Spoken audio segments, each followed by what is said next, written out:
Hi guys, welcome back to another video. We have a Ford Ranger, and our Ford Ranger has a seized engine in it. Done a little bit of homework. Actually, must mention the other chap, a video that I was looking at about engine and its seizing and why it's seized. And a couple of lads have asked me, is it seized in the cylinders, the pistons going up and down, or is it seized on the bottom end from oil? I know this driver was driving it, did get a flash of an eye light for a short period of time, and from there then he pulled in and stopped. It starts, but it starts really noisy, really knocking, really everything. Just like a yoke, it's just going to go bang. So before we actually do damage, we're going to we're going to get the engine out of it and see where we go, okay? Right, this is only just kind of a walkthrough of an engine being horsed out. Two of us are going at it. Alan from Diagnostics come with me, and we're going to start by pulling off bonnets, wipers, bits of heat shields in here. It's going to be, according to what I see anyway, this seems to be the easiest way, is come out and up this way. Get a lot of room if we get radiators and stuff out of the airboxes, alternators, battery trays, all that kind of crack. As we're going to start, get going, see what ends up. We're after been doing a bit of stripping here. We have a couple of bits and pieces. Water hose, exhaust starting to come off here. Bits disconnected off a turbo. Radiator, cooling fan off. Alternator belt, tensioner. I've pulled out the fuel filter here. On this side we have, we're trying to bring the wiring loom with us on the actual engine, just to get it down in one piece on the ground. And I suppose, yeah, after this bit of stripping up here, we're not too bad up top. It's relatively easy, I have to say, to get that bit of stripping done. About an hour on it there, the two of us, maybe an hour and 20 minutes or something. So I think she's nearly ready to get put out up here. Now on the bottom we have down here I have the exhaust to start to come off, but I'm going to have to get off these bolts out as well, and I don't think it'll be too bad in it. A couple of bolts around here. We're going to leave the box. We're going to leave the gearbox in it because it's too heavy and too awkward to get out, and hopefully we'll have enough clearance then to get the sump up over our axle here. Engine mountings, we're just going to take a nut out of the bottom of it and lift straight up. Maybe we might even take the brackets out of place and take these brackets out, but right now our attack is underneath. Start stripping again, and we're stopping for the night now, so I'll have a look again in the morning.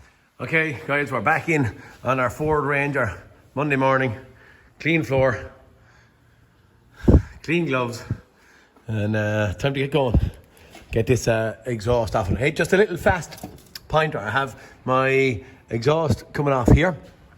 Up here I have the bolts being, the nuts being, well, especially this one, very damaged.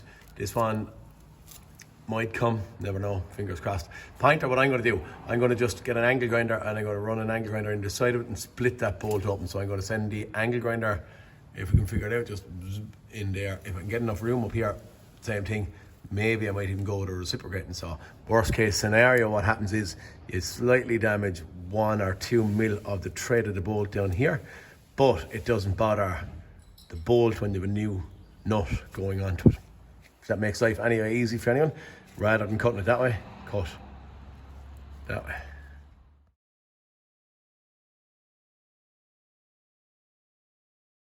Okay guys, this thing is coming out. Alan is at the making up a little bracket here to hold it. We put out a couple of bolts down around here. Crankshaft position sensor, I can see it just sitting down there, but we have taken out the engine mountings themselves. The mountings themselves, a nut on the bottom, bolt going into the block. A little bit more awkward on the far side, which is Alan's side, but right now you can see her wiggling and woggling. We're starting to separate gearbox from engine block. Get up and see. Okay guys, engine is up and out on trolley here. Now I'm told that there's a couple of places or reason that these engines fail. This is only just from homework I'm doing now. I'm not familiar, and I couldn't tell you factually what is at this point in time causing our issue, but I'm told that there's two separate options. One is on the bottom, she loses oil pressure, and when it loses oil pressure, the bottom seizes up. The bearings, big end bearings, main bearings, whatever it is. Now I'm also told that if I got a reconditioned engine and I actually put it into this thing and I don't replace all 4 injectors, that potentially this thing could seize up a reconditioned engine within a short period of time. Huh? What do you mean? Injectors make it seize? Yes, I'm told that if they're over fueling, they can damage the cylinders and I don't know, mark, burn. I've seen images where the top of the pistons are burnt in maybe 4 or 5 spots around the swirl hole. And I'm also told that if I pulled off the exhaust manifold, that I would see wet from over-fueling in some of them. Now, when I looked in there, I don't have a light hand. I do now. When I look in there, I can see that valves are just normal, sooty and smutty. You can see kind of a wet mark, if you can see it. Maybe there on that valve. Same thing in there, I suppose. The valve itself could be classed as a little bit more washed than, I'm going around the chain there, than that one, because the valve stem looks dirty or black. This one doesn't look as dirty and or black. A little bit of wet or water kind of a mark on the side there. And then over here, that looks nice and kind of sooty as well. So I don't know what I'm going to be chasing after here or what's causing this problem, but I suppose I have to start somewhere. I was asked if this could stay or remain its own original engine. So we'll suss it out and see if we can achieve or do this. I don't know. I'm going to probably pull out the 4 injectors. Might send a borescope down to see what I can see. And then at that point, if I don't see anything, might lift up our engine and just pull off the bottom end and try and see big end bearings and stuff and just identify where or what is going wrong. That's what I'm going to go at anyway. Okay guys, this engine has been removed. One thing I've seen is that I can't turn the engine from the crank pulley. The only way, and the easiest way maybe to show you here now, is if I go in here. So I'm going to move it where the starter would move it. I'm going to try. Oop. And I can't, so I am actually in theory locked solid, okay? Whether it's the bottom end, what I'm asked to do is to decipher whether it's the bottom end, as in bearings, or a piston that has stuck in a cylinder. What I'm going to do, I'm going to pull off the sump, drain the oil, pull off the sump, pull off a big end bearing cap and see if I can push pistons up easily with bearings, and if I'd see them on the bearings as well, but that's what I'm going to do now.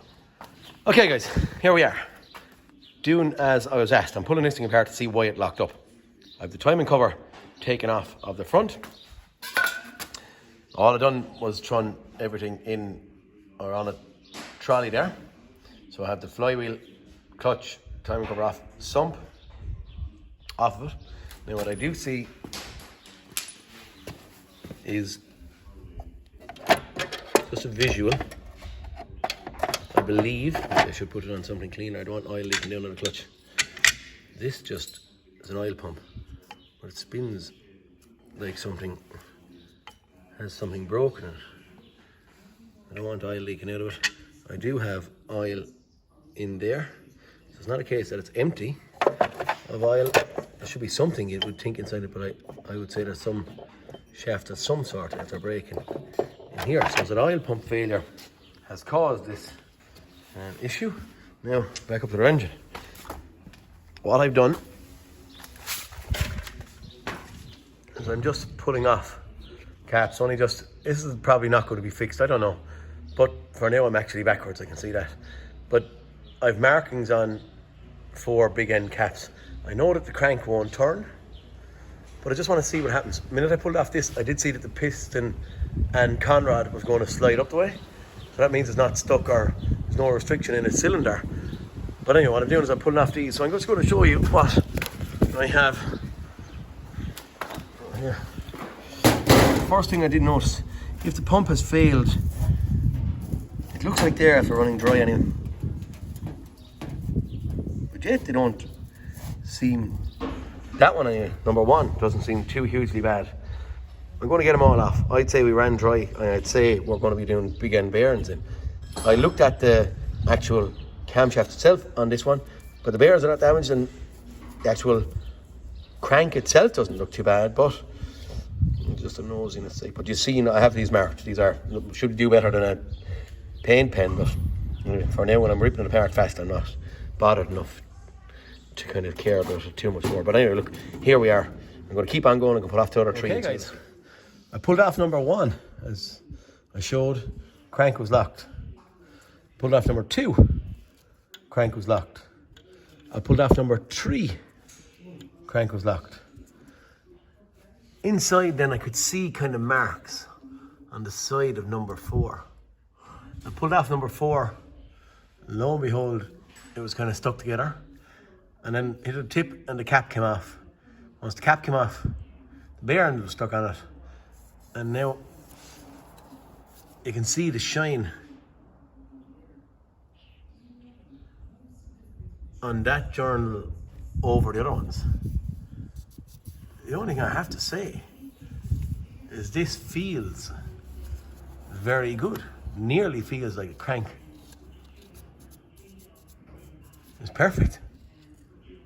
If the truth be told. Maybe there's more fancy ways the lads are good looking at, but that just feels dry. And if the oil pump that was out here failed, that's the furthest away from it. And potentially that was the one that got the driest run. And I don't know, I'd nearly think that this thing could go back together with a big end bearing. Instead of big end bearings and a pump. Dodgy. We'll go up looking, I'll show you the actual bearing. Okay. Could do the wipe, could do the clean. 1, 2. They have worn. You can see the copper bit, my glove is broken. Sorry. Number 3. Ran dry, but not too badly scored. There's the bearings on number 3. Number 4. No point me showing the cap because the bearings are pulled out of them. But that actually just got hot and locked up. Interesting. I nearly, honestly, would think that a set of bearings would pull a pump apart and have to see what's wrong with that. That's what I do believe the pump failed. Okay, sag continues. First thing I'm noticing when I turn the pulley, now we can see this. See the gear moving in the bottom? I have no movement internally. So in here I have no movement. There's oil, but there's no movement. I also have shards of steel in here. Okay guys, every day is a school day. Shaft of the oil pump is broken clean in 2 halves, okay? So you can see it's spinning around there. That should be joined to this. And this paddle just broke clean off in there. But this vein or web, we're going to call it, sits in here, which broke off. These 2 paddle things fit, or did fit in there. You can see them, they float. I can't make them float too much now, but they do. They slide in and out. But this broke. Pressure on that, pressure on the shaft and the chain, and broke the actual shaft of it. Lost oil pressure, and when we lost oil pressure, the furthest away big end bearing failed, number 4. That is what I'm calling. Sleep on it and then see where we're going to go. Cause and effect. Well, all the big ends, but okay. Talk to you in the morning. Okay guys, we have got a little box of tricks, gifts, whatever you want to call them, for our engine. What am I changing? I'm going to be changing the timing chain. I'm going to be changing the oil pump timing chain down here. I'm going to be changing the oil pump. I'm going to change the crank oil seal on this side. I'm going to change the crank shaft oil seal on the back side also. And I don't know, anyway. Oil pump, you know. Okay, what will we start with? So we'll start up here. Here is the oil seal in behind the flywheel. There's our Ford. I don't know. Some of them are a part number, yeah. For that oil seal, I have the front end, the timing chain oil seal sitting here. Can't give you a part number for that because I don't actually have a box for it. Some strange reason. Maybe that's it. I suppose if any of them look like a part number, it looks like potentially that one there. There's the 2 oil seals. What I'm trying to prevent is anything going wrong after this thing is reassembled. Oil pump is in here. This is a little gasket for drain off the turbo. Once it was disassembled, the gasket broke, so I'm replacing that also. Here's our nice shiny new oil pump. We can actually, are we able to see? I don't know, I was able to turn earlier on and see or hear something happening inside it. Doesn't really make much sense.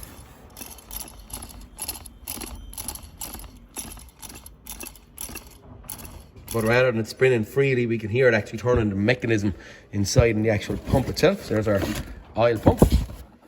Pushing to one side. The timing chains, because I know these give trouble on it. There's the actual small timing chain for the oil pump. There's the actual part number for it.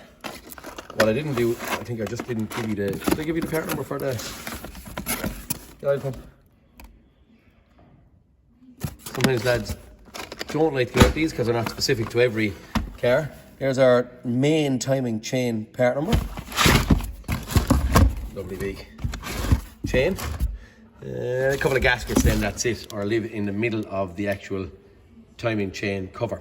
You don't want water and oil mixing, and they are the kind of a housing, top water hose housing gaskets. That's them. The only bit I couldn't get is OE, or the main dealer does not do or supply big end bearings. So these bits had to be got aftermarket. Glide. 4 Duratorque, 2 litre, 2.2, 2.4 Ranger BT50. BT50 is the Mazda equivalent of the Ford, and lo and behold, they are the nice little packet of big end bearings. Okay, but they could not be got from the dealer. They'll only sell you a short block or a complete engine. So everything else we have from the dealers, but that's our big box of tricks.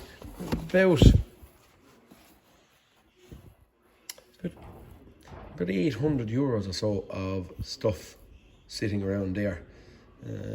Yeah, look, either here or there. That's going to be a whole load cheaper than buying an engine at 4,000 or 5,000. I think there's actually 6,000 euros in the dealers for an engine. So look, there's our parts. We're going to start assembling this thing tomorrow morning. I'm just doing a little delivery run through of what we have to go fitting into this car, and hopefully once put back together, she'll be away, happy out. Okay, we'll drive on. Okay, guys, I'm going to close up my video as a part 1, and I'm going to turn it into a 2-part because it's probably getting a bit long-winded. Had stuck in the little bits that I was the parts run down through, and it was probably all adding up. Well, look, 18 or 19, 20 minutes, whatever it may be. I'm going to stop it there. I'm going to do a part 2, and I'm going to show the assembly in the next one, and then the refitting of the engine. Okay. For now, I don't know. I hope that's of some bit of use. Whether it's one part or not, what the cause of it going engine failing here, it's the pump that failed. Once the pump failed, engine ran dry and quite quickly. I find big end bearings are the first bit to go. This is not something that I specialise in. It's just a friend of mine I know that it happened to, and we're trying to curtail the cost of it. Engines second hand were very expensive, 4.5 grand for second hand ones, and then it could be a week away from the same thing happening. New, you could push up to 6, 7, 8 grand with new. So we're trying to keep it a little bit under wraps of pricing, and that's why we're doing this. So look, lads could give out to me and say, hey, you're doing silly stuff here, but in my opinion, sometimes I go with my gut. I have to go with my gut, and right now I'm going with my gut, and I'm saying that the pump failed, big end bearings ran dry, and also my gut, no fanciness to it, just a visual on the crank. It is, in my professional opinion, without any fancy measurements, unmarked, unscored and unscathed, and this is going to accept a set of bearings and be right. Gamble, but I'm doing it anyway for my friend. Okay, that's what we're doing, and my gut is saying it's going to be okay. Guys, please like and subscribe. I'll see you in the next cartoon, and yeah, let's carry on in part 2. Talk to you soon.